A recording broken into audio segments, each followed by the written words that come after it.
Hello YouTube divers, this is WaterDive 122 and I want to welcome you all to yet another special edition episode of Magic Metal Mondays.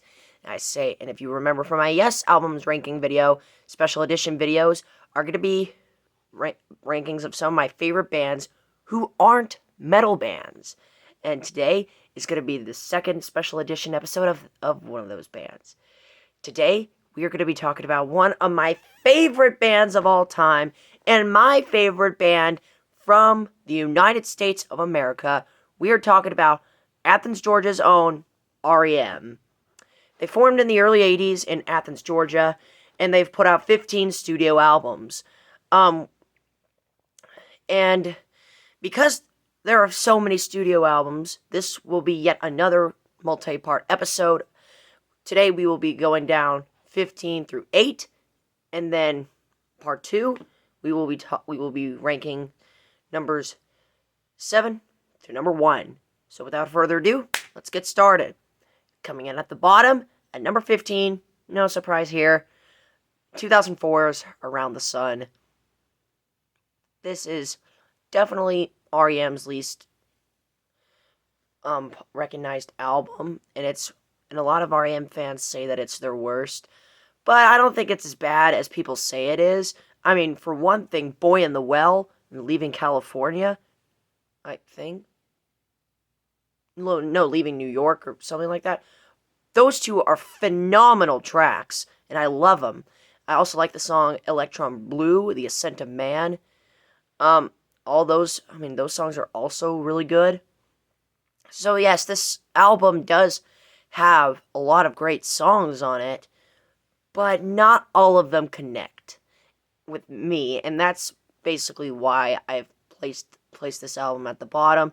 But I don't think it's as bad as people say it is. I definitely don't think that this album deserves the hate that it gets. Because in my eyes, R.E.M never really made a bad album. R.E.M never really made a bad album, but this one is the album that I go to the least when it comes to R.E.M. Number 14, the 1996 album New Adventures in Hi-Fi. This album is kind of a weird one to discuss. There's not as much standout tracks on this album compared to Around the Sun, but this album is way too long at 65 minutes. Just an absurd amount of time for such a set of meh songs. But there is one song on this album that personally puts this above Around the Sun, and that's the album's closure, Electrolyte. Wonderful, wonderful song, and I really wish that this song was followed up with some greater songs on the album, but unfortunately this is really the only staple off this album, and it really saves the album from going down at the bottom of the list. Electrolyte is a really good song by R.E.M. So it ends up here at number 14, but it's still going quite low. Number 13, their most recent album, 2011's Collapse Into Now. Yes, I know I'm going to get a lot of flack for this. But, don't get me wrong. This album definitely has some standout tracks on it. For example, Oh My Heart and Uberlin, two of R.E.M's best songs. And of course, Might Smell Like Honey is also a really good song off this album. But unfortunately, this is the last album, and in my opinion, they went out on a high note. But not a lot of the songs connect with me, and that's kind of the issue with this album. There aren't a ton of songs on this album that connects with me, in some sort of way, shape, and form. But really, those three tracks, though, Oh My Heart, Uberlin, Might Smell Like Honey, those three are great songs, and they really send R.E.M out with a bang. So, it ends up here number 13, mainly because some of the songs just doesn't connect with me. But I will say that they did end on a freaking high note. Number 12, the 1998 album Up. Now, like New Adventures in Hi-Fi, this is a very long album, and that's why it is so low. It is just way too long. But there are two amazing songs off of this album. At My Most Beautiful and Day Sleeper. Both of those songs are just phenomenal. And it just and I'm a little bit disappointed that both of those songs are off this album because, this album is good. It's just way too long. And it's also one of R.E.M's most overlooked albums in my opinion. I know that's definitely the case with me because I tend to overlook this album a couple times. But Day Sleeper and At My Most Beautiful, two amazing tracks off this album. I like it. It's just the length just forces it down a little bit. Number 11, the 2001 album Reveal. Yep. Okay, so this is a below average album in my opinion. There are two songs on here that are absolutely amazing. I've Been High and of course the classic Imitation of Life. Imitation of Life is one of my favorite R.E.M. songs of all time. And I love it in the live staples when Michael Stipe and Mike Mills do that little interchangeable harmonies, especially when they toured this song late in their later years. It was really good bond between those two. Peter Buck sounds good. And this was the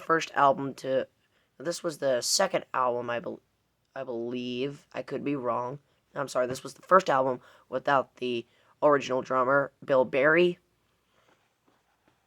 And they were replaced by another drummer who sadly passed away. I think last year. I don't remember who his name is. But yeah, this is a good album. I've Been High and Imitation of Life are two great songs off of this album. But overall, it just doesn't really save it. Moving on. Number 10, the 1985 album Fables of the Reconstruction. This is my least favorite out of R.E.M's IRS label albums, which was their first 5 albums. Murmur, Reckoning, Fables, Life's Rich Pageant, and of course Document. And Fables is unfortunately my least favorite, but it is a top 10 album from R.E.M. in my eyes. Driver 8 is a really great song, as is the song Green Grow the Rushes. Wendell G is also a really phenomenal song on here. But my personal favorite being Green Grow the Rushes. That is such a nice little ballad-ish, like jangle stuff, if you will. It's a really good song by R.E.M. Driver 8 is also really good. Yeah, I really love this. I like this album a lot, but I love these next couple a little bit more, so let's get into them. Number 9, the 1984 album, Reckoning. Yeah, I'm gonna likely get some flack for this one. Reckoning is a very interesting album, in my opinion. I mean, you've got South Central Rain on this album, for one thing, and, that's already a freaking classic. Seven Chinese Bros and Harbor Coats, I believe, are on this album.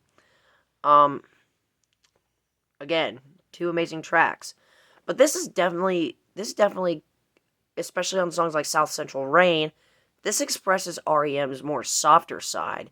And in my eyes, that's very interesting coming from R.E.M. Because R.E.M. was usually this band that were doing like alternative jangly stuff. And making up stories and fables and, stuff like that. I really love the lyrics that R.E.M. uses. But Michael Stipe, he sounds freaking amazing on this album. Peter Buck also as well. Basically everybody. And if you have never seen the music video for South Central Rain, go watch it. It's freaking amazing. So with that said, Reckoning coming in at number 9. Number 8. This will be the final ranking number for Part 1. Number 8 is their debut album, 1983's Murmur. Now, this album opens up with a banger, Radio Free Europe, which is one of R.E.M's most overplayed yet most recognizable songs. I really like Radio Free Europe. Laughing is also a great track. Catapult, I think that's the name of the song. Catapult something is off of this album. It's really great. It's really great. And in my opinion, it's way better than their EP Chronic Town that they released in, I think, 1982. I could be wrong. But I'm not going to be discussing Chronic Town because, or Chronic Garden, something like that. I'm not going to be discussing that EP on this ranking list because it's an EP. Why else? So R.E.M's Murmur is a good album, and they kind of already showed what they can do on their debut, on their EP. But then when this album came out, they kind of blew up, especially with the song Radio Free Europe. But